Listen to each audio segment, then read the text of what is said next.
என்ன மாச்சா கிரீம் சீஸ்ன்னாங்க. சரி எல்லாரும் வாங்கிட்டு போறாங்க, பெருமையா மாச்சா நம்மளும் ட்ரை பண்ணலாம்னு வாங்கிட்டு வந்தேன். அரை கிண்ணத்துக்கு ஐஸ் கட்டி அள்ளி போட்டு டேஸ்டே இல்ல, ஒரு மாதிரி சவகலிச்சிருக்கு. யாராவது பக்கத்துல தட்டுல சாப்பிட்டு இருப்பாங்க, அதை பார்த்துட்டு போய் ஆர்டர் பண்ண வேண்டியது. ஆமா, இதே நம்ம வந்ததுல இருந்து உங்களுக்கு எவ்வளவு போட்டோ ரீல்ஸ் எல்லாம் எடுக்கிறேன், என்ன ஒரு போட்டோ எடுத்தீங்களா? வா எடுத்தாரே, உனக்கு என்னப்பா? வா கத்துக்கிறதுக்கே 4 வருஷம் ஆகுமா? எடுத்தாரே, வா வா கோச்சுக்காத வா. சரி, நான் கண்ணாடி எல்லாம் போட்டு ரெடி ஆகிறேன். நரேன் தேவான ஒரு இன்ஸ்டாகிராம்ல ஒரு பேஜ் வச்சிருக்கேன், அதை டெவலப் பண்ண போறேன். நானு ஃபாலோவர்ஸ் வர போறாங்க. உன் பேஜ டெவலப் பண்ண போறேன். இப்போ நீங்க போட்டோ எடுத்து போட்டோனே அங்க ஃபாலோவர்ஸ் வந்து உங்களுக்கு குவிய போறாங்க. நான் லாஸ்டா போட்ட போஸ்டுக்கு 3000 லைக் வந்திருக்கு.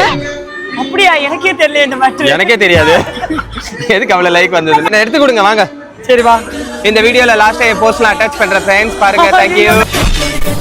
மலைகளை முட்டும் வரை முட்டு லட்சியம் எட்டும் வரை எட்டு படையடு படையப்பா வெற்றி